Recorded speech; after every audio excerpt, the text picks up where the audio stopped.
também pra, né, expressar um pouco dele. Vamos lá, gente, vamos ver se vocês aprenderam o grito, hein? Aonde o império não se cria, a poesia causa espanto. Islã, quatro cantos. Por muito tempo, eu andei sem ter a menor ideia de onde eu tinha andado. O ruim da traição é que, para ela acontecer, você teve que ter confiado.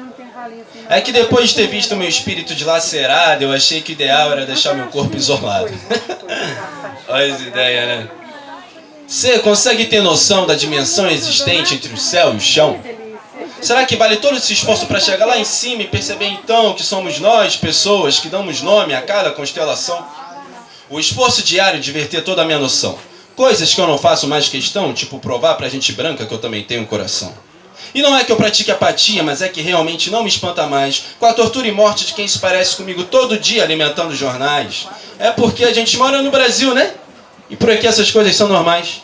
O que é que eu vou esperar do país que escraviza nossos ancestrais? Que te diz que avançar é ir para trás. Não somos nem um pouco iguais, mas nem por isso vamos matar mais. Eu sou mais uma alma preta em luta pela paz, para que o luto nos deixe em paz e que as diferenças sejam um pouco menos desiguais. É que deuses se alimentam de atenção e rituais, e quem alimenta são meros mortais, que não sabem se alimentar. Alimentando angústia e temperando com solidão.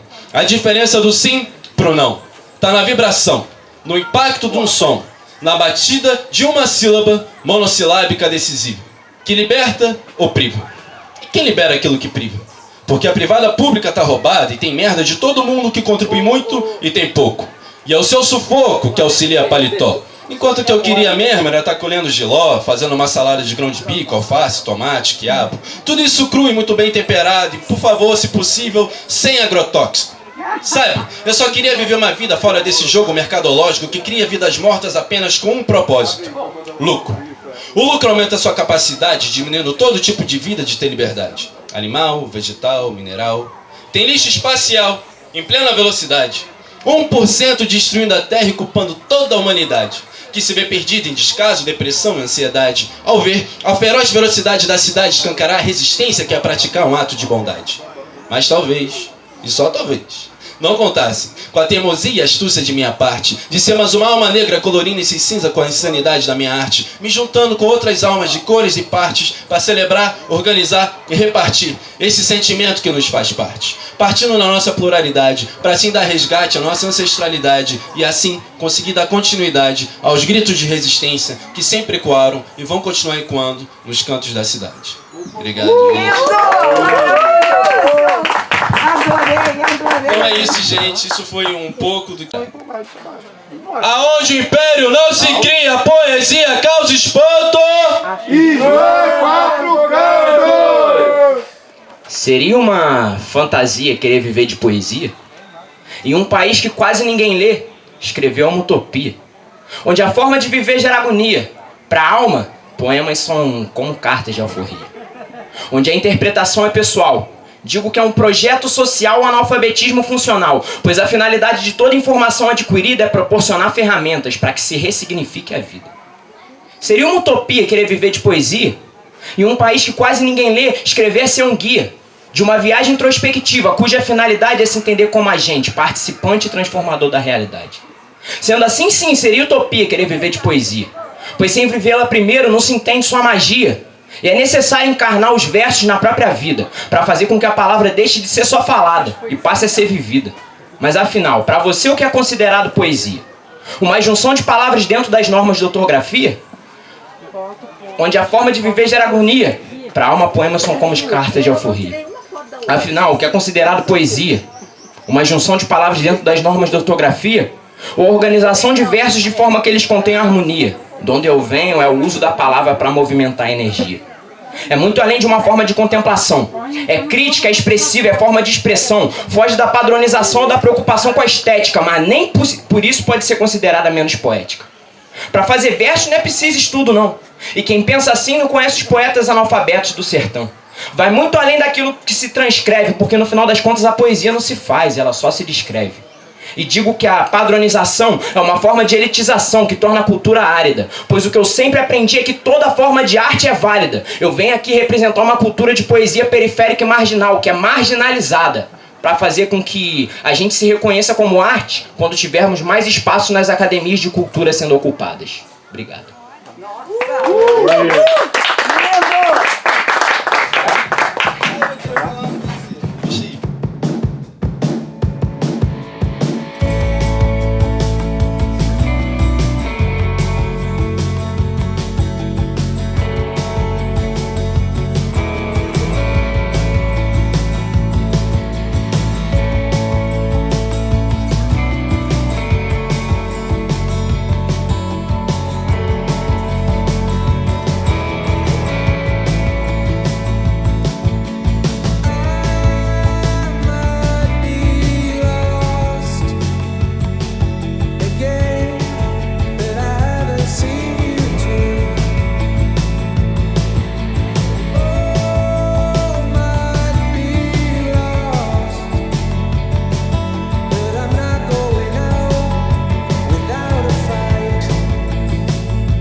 Trazer o pessoal mais para perto da natureza, né? Que é extremamente importante. Não estava. Agora que tá. Então a gente normalmente tem encontros de pesquisa, de comunidade, que a gente pode apresentar todos os projetos que ocorrem aqui, toda a nossa fauna que é riquíssima. Hoje no Brasil nós temos uma quantidade de animais muito grande, um dos países mais biodiversos. Então eu acredito que o papel da unidade de conservação não só para pesquisadores, mas para a comunidade, para o público que não está acostumado com a natureza, não está muito bem fomentado. Eu acho extremamente importante trazer a população para mais perto da natureza e conhecer um pouco mais da nossa biodiversidade, do nosso país, da nossa cidade. Acho que é isso. Legal. O que o Vinícius falou, que é muito importante, né, é que a gente, às vezes, assim, no geral, a gente acaba optando por fazer, de repente, até passeios e viagens em lugares diferentes. A gente tem tão perto lugares tão maravilhosos como é o Parque Municipal.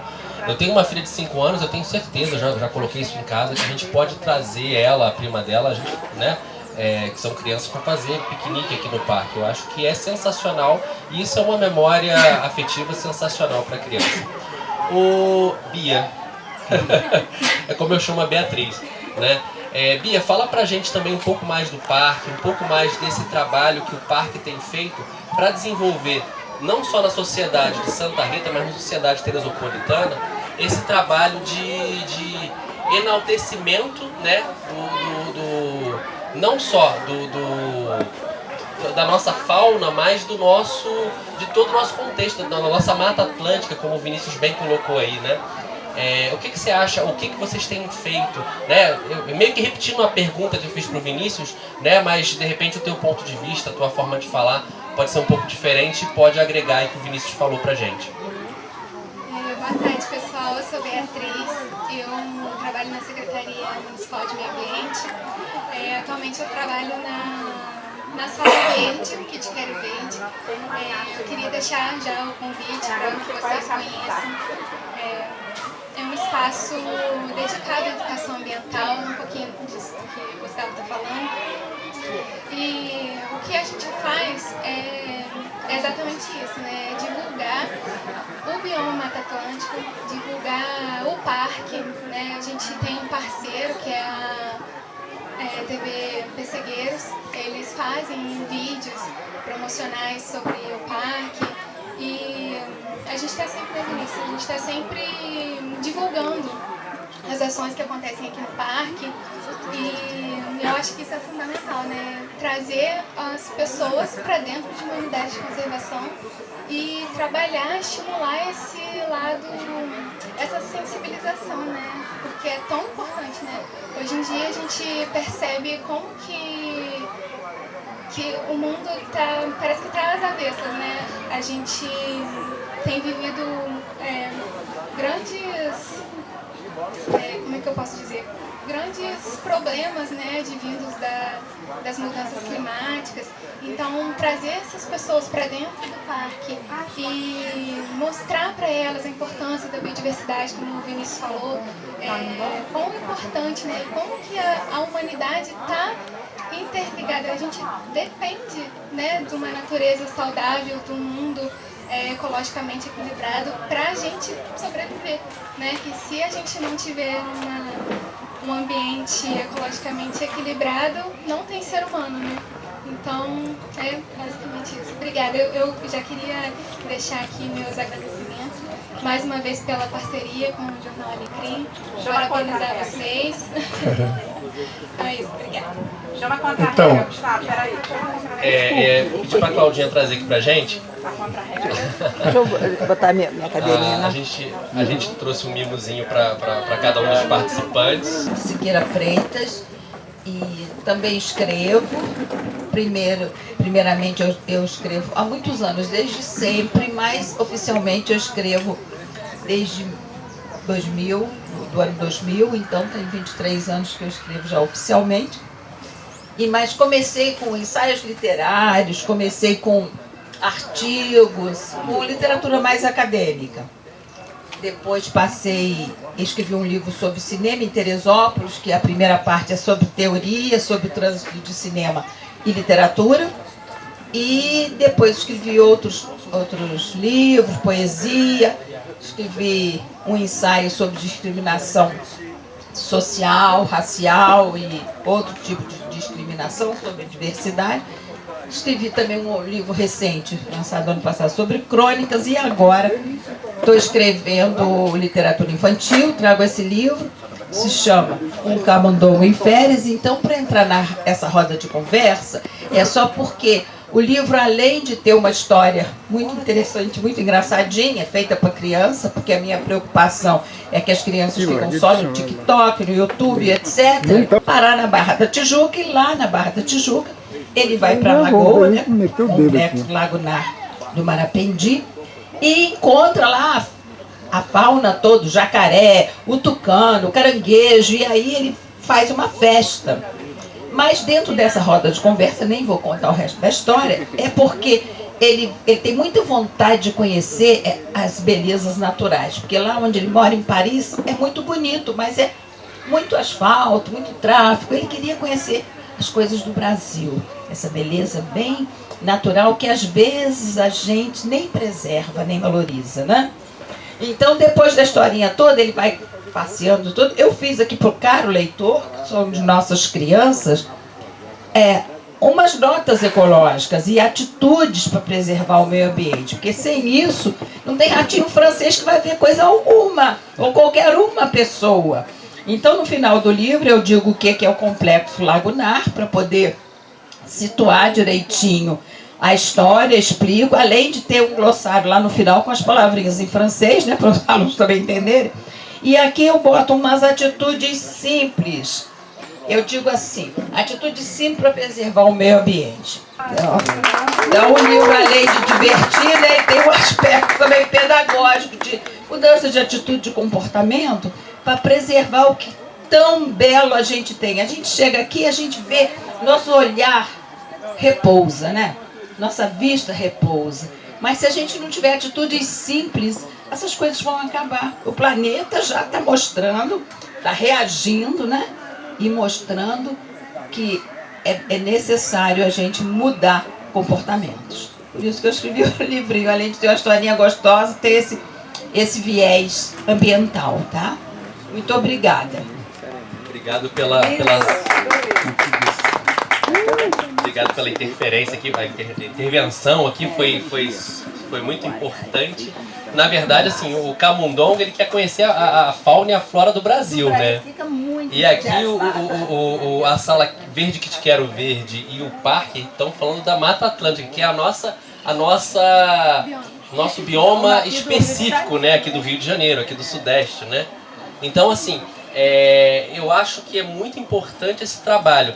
E, assim, esse trabalho de conscientização das pessoas que esse é o nosso bioma, de que a gente tem que fazer esse trabalho, e a conscientização dos pequeninos que a gente viu aqui, que são eles realmente que vão levar isso para casa, vão trabalhar em cima disso, né? Vão crescer cientes da sua responsabilidade.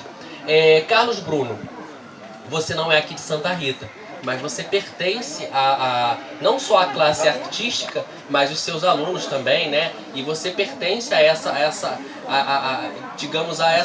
comunidade toda aqui presente, aqui próxima, né? Do Parque de Montanhas. Como é que você vê como artista esse trabalho de aproximação da arte com o meio ambiente, que a Norma aqui traduziu né, com o trabalho dela? Bem, primeiro ponto, eu queria lembrar também, meu nome é Carlos Bruno, eu sou desde 2006 professor nas escolas rurais aqui de Teresópolis. Eu fui professor no Nadir Veiga até o momento da tragédia, aí ainda não retornei. Nadir Veiga fica em Três Córregos. E ele pega alunos daqui, de Santa Rita, e de toda essa região, do Fischer, Pessegueiros, Providência, né? E atualmente eu estou também na Escola Municipal Alcino Francisco da Silva, que é mais ainda, só que mais ainda aprofundado na região rural, só que no outro distrito. E uma coisa que eu sempre observei, eu já entrei para trabalhar no campo.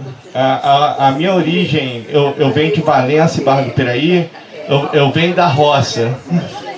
Eu venho da roça. Aí. E o que acontece? Uma coisa que a gente observa muito quando começa a dar aula por aqui é que há um movimento de desvalorização do que cerca aos alunos, principalmente porque eu dou aula para adolescentes. Aí os mais jovens, o que tem aqui? Só tem mato. Só tem mato. É a primeira coisa. Só tem mato, tem mais nada. Né? É a primeira declaração que eles fazem. Aí, como que a cultura, como que a arte, a literatura entra nessa parte? É importante, como alguns teóricos, como o Frenet, falam, que a gente faça aulas passeio e que elas sejam voltadas a essa educação ambiental. Eu estava reparando que a sala é Verde que Te Quero Verde. Verde que Te Quero Verde é o primeiro verso, ele vai se repetindo, de um poema do poeta espanhol Federico García Lorca. Tá? E ele tinha uma relação muito intensa com a natureza, até porque ele era da cultura espanhola andaluz, né? Ele era do povo cigano. E foi um poeta muito famoso e sem a natureza você não teria os poemas do Federico García Lorca, não tem como desassociar. E aqui, a história da nossa Mata Atlântica, por exemplo, o Guarani foi escrito, foi visado para ter acontecido como cenário nessa região. Tá? E são coisas que muita gente não fala. E há movimentos artísticos como o arcadismo, que aí a gente passa isso para oitavos, sétimos e nonos anos, para que eles conheçam que o arcadismo valorizava o campo. É a necessidade da valorização. Eu não conhecia aqui. Eu levava pro Parque Nacional, né, da Serra dos Órgãos, desculpa. Agora eu já tenho missão para trazer aqui. E a arte, a poesia, ela precisa da natureza. Ela precisa da natureza os jovens e as crianças, elas trazem, principalmente dessa região do campo, eles trazem uma poesia mais pura, mais... sem tanta contaminação do urbano. E isso é muito importante. Nas escolas daqui ainda valorizam a biblioteca, né? Ainda há aquela valorização pela biblioteca que às vezes a gente não vê nas escolas do centro. E é importante que a gente trabalhe a autoestima junto com a preservação. Porque primeiro ele tem que sentir o pertencimento, ele tem que se sentir desse lugar, ele tem que valorizar esse lugar, ele tem que ver a beleza desse lugar. E aí que está a importância da arte. É a arte que vai trazer, que vai ajudá-lo a ver essa beleza e ele produzir arte também, interagir com essa arte, como no slam,